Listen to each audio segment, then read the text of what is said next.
Hello Arun guys, आप लोग कैसे हो? आई होप आप लोग ठीक होगे। तो जैसा कि फ्रेंड्स आप लोगों की डिमांड थी कि सर आप पढ़ाना स्टार्ट कीजिए, तो मैंने आपके लिए क्लास स्टार्ट कर दी है। दोस्तों वैसे भी आपके पास टाइम कम है, तो मैं आपको पूरा तो नहीं पढ़ा सकता चैप्टर वाइज। तो आप लोग जो भी मैं आपको लिखवा रहा हूँ तो उसको अच्छी तरह से पढ़ना है, ठीक है। कोशिश करूँगा यहाँ से बाहर नहीं जाएगा दोस्तों आपको, ठीक है। और NCERT पैटर्न रहेगा आपको बिल्कुल, तो टेंशन नहीं लेने का है। तो दोस्तों पहला क्वेश्चन क्या है, द्रव्यमान संरक्षण का नियम निम्नलिखित में से किसने दिया था? यानी कि द्रव्यमान संरक्षण का नियम किसने दिया था दोस्तों? तो ध्यान देना दोस्तों, आप लोग अच्छी तरह से इसको देखो। आपको पता है तो आप टिक लगाओ, और नहीं पता है तो कॉपी में नोट डाउन करो। देखो द्रव्यमान संरक्षण का नियम किसने दिया था दोस्तों? तो भी दिए थे option number A, Antoine Laurent Lavoisier ने। फ्रेंड्स इनको केमिस्ट्री का पिता भी कहा जाता है, ठीक है। तो इन्होंने आपका द्रव्यमान संरक्षण का नियम दिया था। दूसरा फ्रेंड्स कौन सा है? Isaac Newton. Friends Isaac Newton ने क्या किया था? इन्होंने फ्रेंड्स गुरुत्वाकर्षण गुरुत्वाकर्षण का नियम और गति का नियम, किसका नियम फ्रेंड्स? गुरुत्वाकर्षण का नियम दिया था और गति का नियम दिया था, दो नियम इन्होंने दिए थे। और फ्रेंड्स अगर मैं किया है बात रदरफोर्ड, फ्रेंड रदरफोर्ड ने किसकी खोज की थी? नाभिक की खोज। किसकी खोज की थी? नाभिक की खोज। अल्बर्ट आइंस्टीन, इनने फ्रेंड्स एक सापेक्षता का सिद्धांत दिया था। किसका सिद्धांत दिया था? सापेक्षता का सिद्धांत दिया था अल्बर्ट आइंस्टीन ने। आगे बढ़ते फ्रेंड क्वेश्चन नंबर सेकंड देखते हैं। Question number second friend, Newton के मुताबिक गति के किस सिद्धांत से तैरना संभव है? तो फ्रेंड न्यूटन का कौन सा नियम है जिसमें तैरना संभव है? कौन सा नियम फॉलो करेगा? तो दोस्तों ध्यान देना, तो दोस्तों वह नियम होगा तीसरा। तीसरा नियम क्या होता है फ्रेंड्स? वो विपरीत होता है, ठीक है। तो जैसे पहले की बात करें दोस्तों, पहले के सिद्धांत में दोस्तों आपको उदाहरण कुछ याद होंगे, जैसे कि बस में बैठे यात्री अचानक अगर बस चल पड़े, या फिर चलती हुई बस में अचानक ब्रेक लग जाए तो आगे को झटका लेते हैं। दोस्तों आपने देखा होगा कई बार होता है ऐसा, चलती हुई बस में ब्रेक लगाने से आगे की ओर झुक जाते हैं। तो ऐसा होता है, जो होता है पहला। और फ्रेंड्स एक इंपॉर्टेंट क्वेश्चन देता हूँ मैं आपको, पेपर में आ सकता है आपके में, कि बल की परिभाषा किस नियम में दी जाती है? तो न्यूटन के पहले नियम में, ठीक है। दूसरे नियम में फ्रेंड्स कुछ नहीं है, इसका फॉर्मूला ज्ञात किया गया है, जिसका फॉर्मूला होता है P बराबर M गुणा V। क्या होता है? M गुणा V। M मतलब होता है द्रव्यमान, V का मतलब होता है वेग, ठीक है, याद रखना। यानी कि P यहाँ पे संवेग होता है दोस्तों। क्या होता है? संवेग।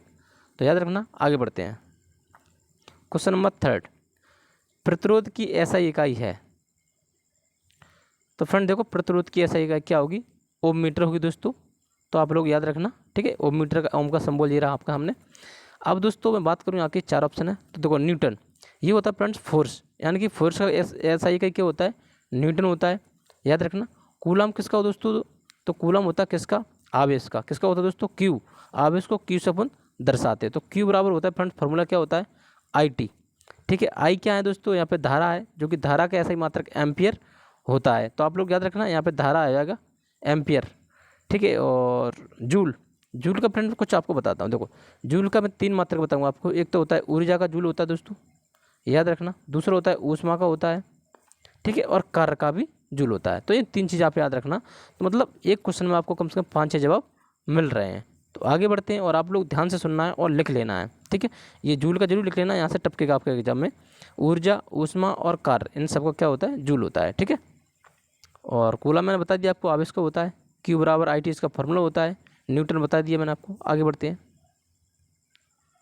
Question number next. देखो संवेग किसके गुणनफल के रूप में व्यक्त किया जाता है? दोस्तों अभी मैंने आपको बताया था। तो ये बल का मतलब न्यूटन के दूसरे नियम में होता है फ्रेंड्स, संवेग का गुणनफल। अब कौन सा होता है वो समझो। अभी मैंने आपको बताया था P बराबर M गुणा V, यानी कि द्रव्यमान गुणा वेग, यानी कि M गुणा V, यानी कि द्रव्यमान और वेग कहाँ पर है? द्रव्यमान वेग यानी 3, mass and velocity. Option number third answer आपका करेक्ट हो जाएगा। आगे बढ़ते दोस्तों, नेक्स्ट क्वेश्चन देखते हैं क्या है। नेक्स्ट क्वेश्चन दोस्तों, क्यूरी किसकी इकाई है?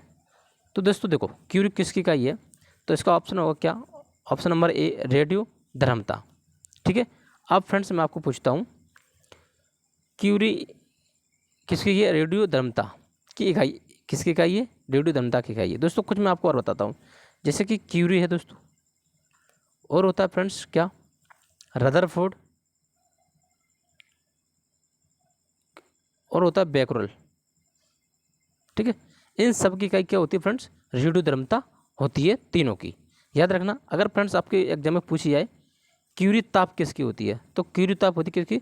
चुंबकत्व। किसकी होती है फ्रेंड? चुंबकत्व की। याद रखना। आगे बढ़ते हैं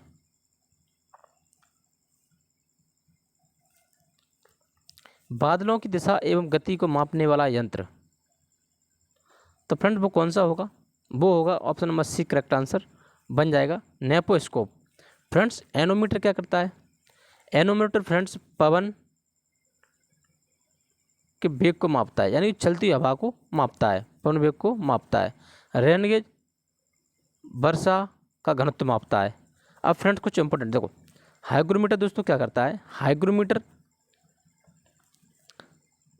आपेक्षिक हाइग्रोमीटर क्या करता है फ्रेंड्स? आपेक्षिक आर्द्रता मापता है, आपेक्षिक आर्द्रता मापता है। फ्रेंड्स एक होता है हाइड्रोमीटर। क्या होता है? हाइड्रोमीटर। तो फ्रेंड्स हाइड्रोमीटर क्या काम करता है? तो फ्रेंड्स हाइड्रोमीटर जो होता है वो आपेक्षिक घनत्व मापता है, ये आपेक्षिक आर्द्रता मापता है हाइग्रोमीटर। और हाइड्रोमीटर जो होता है आपेक्षिक घनत्व मापता है। याद रखना जी क्या फ्रेंड्स? हाइग्रोमीटर जो, याद रखना दोस्तों, ये कन्फ्यूज करने वाला क्वेश्चन है, तो आप लोग याद रखना, मैंने आपको बता दिए सारे। आगे बढ़ते हैं। नेक्स्ट क्वेश्चन, एक बार बराबर होता है। तो दोस्तों एक बार कितना होता है? 10⁵ पास्कल होता है।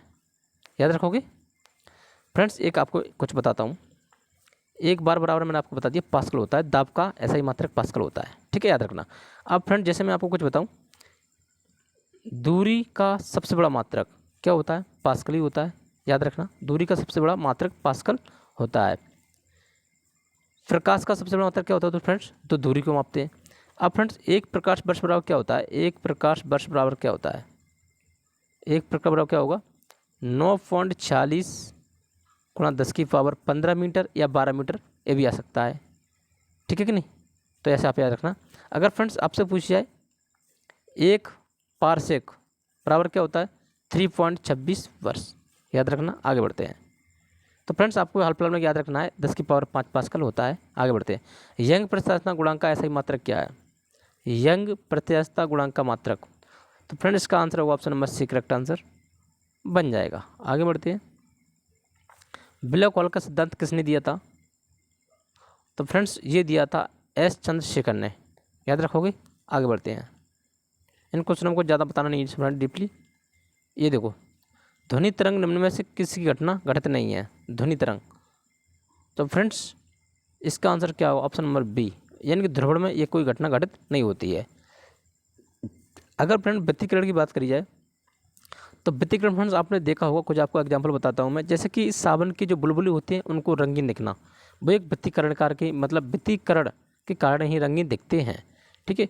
और फ्रेंड्स विवर्तन, विवर्तन मतलब होता है कोई प्रकाश किसी में टकरा कर उस मतलब किसी में टकरा कर उसके किनारों से निकल जाना, उसको विवर्तन कहते हैं। जैसे कि कोई चीज़ चक्कर खाना, क्या खाना दोस्तों? चक्कर खाना या मरना मुड़ना, ठीक है, ये होता है विवर्तन। परावर्तन आप जानते हो, किसी को टकरा कर वापस लौटना, ये होता है परावर्तन। आगे बढ़ते हैं। तो फ्रेंड्स आपका यहाँ पे answer option number B correct answer बन जाएगा। आगे बढ़ते हैं। तो फ्रेंड्स सारे क्वेश्चन हो चुके हैं, ज़्यादा क्वेश्चन नहीं थे, 10 क्वेश्चन लिए थे दोस्तों। पहला वीडियो दोस्तों, आप लोगों को जो भी प्रॉब्लम लगे, वीडियो फास्ट, क्वेश्चन कम, क्वेश्चन और हार्ड लेने कैसे लेने, वो आप क्वेश्चन की आप टेंशन छोड़ो दोस्तों। जैसे मैं क्वेश्चन करवा रहा हूँ आपको एग्जाम में ऐसे क्वेश्चन मिलेंगे, टेंशन छोड़ो उस बात की, ठीक है। और कोशिश करूँगा दोस्तों उसमें न्यूमेरिकल भी ऐड करूँगा, ठीक है, जैसे कि आपके एग्जाम में आ सकते हैं और चांस रहेगा 90%। तो दोस्तों चलते हैं। ओके बाय बाय, धन्यवाद। और कोई भी कमी रही हो वीडियो में तो आप हमें कमेंट करके ज़रूर बताना। Okay bye bye, take care.